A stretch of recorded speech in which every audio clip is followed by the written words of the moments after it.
ආයිබෝවන් සුබ දවසක් වෙනදා වගේම අදත් ඉතින් ඔන්න පෙන්නනවා හෙඩ් එකක් පෙන්නන ඊයේ හෙඩ් එක පෙන්නන්නේ මේ හෙඩ් එකේ වැඩේ යන්න මේ හෙඩ් එක සුද්ධ කරලා කාබන් එහෙම සුද්ධ කරලා අරගන්න ඕනේ මේ විදිහට හොදලා මේ කියන්න කිය මොකක්ද දන්නවද මේක WTFL එකක් එතකොට මේකේ කතන්දරේ තමයි මෙන්න මේ වෑල් බලන්නකො තිබුණ වෑල් සීට් බැහැලා තියෙන හොඳටම මේ පේනවද ඉතින් වෑල් සීට් බැහැලා ගොඩක් තියෙන්නේ මේ ඕක එක්සෝස් එක මේක ඉන්ලට් එක මේවා දාන්නත් පුළුවන්. ඉතින් මේවා දැම්මම පැවැත්ම අඩුයි.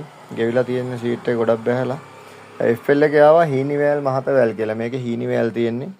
ඔයාලා මේ වෑල් තියෙනේම ටයිමින් තියාගත්ති ගානට බල්ලා තියාගන්න. සමහර වෙලාවට චුට්ටක් හරි වැදුනොත් මේ වෑලේ ඉක්මනින්ම ඇද වෙනවා. මේ සීන් කෝරක් වගේ තියෙන පේනවනේ.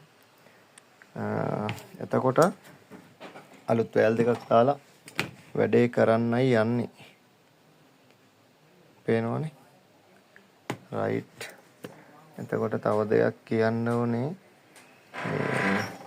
මේ වෑල් ගයිඩ් ගෙවිලා තියෙනවා නම් මෙන්න මේ වෑල් එකේ මේ බටේ තියෙන්නේ වෑල් ගයිඩ් ගෙවිලා තියෙනවා නම් චෙක් කරගත්තා ඒක මේ පැත්තෙන් අල්ලලා අදිද්දි මේ සක් කරගන්නවා වගේ තියෙනවා එහෙම නැතු ගොඩක් අනිත් එක තමයි මෙතනින් බලන්න පුළුවන් මෙහෙම මේ මෙන්න පෙන්නන්න මේකේ ගොඩක් සයිඩ් ප්ලේ එහෙම තියෙනවා නම් හෙඩ් එක ගැන පොඩ්ඩක් බලන්න වෙයි අලුත් ඒවා නම් ගොඩක් එහෙම ගොඩක් දුරට නෑ දශමයක් වගේ තිබ්බට ප්‍රශ්නයක් නෑ ටිකක් වැඩිපුර තිබ්බොත් ඔයිල් සීල් එකට වැස්සා වෑල් සීට් එකට ඒක බලපානවා.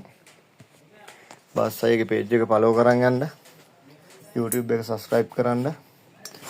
එන්ජින් අලුත් වැඩියාවක් තිබුණොත් වැඩ කියන්න කතා කරන්න. ගොඩක් දුරයි තමයි ගොඩක් කතා කරලා තියෙන දැනට වැඩ ඔයක් අරගෙනත් තියෙනවා. ජය වේවා ආදරේ හැමෝටම.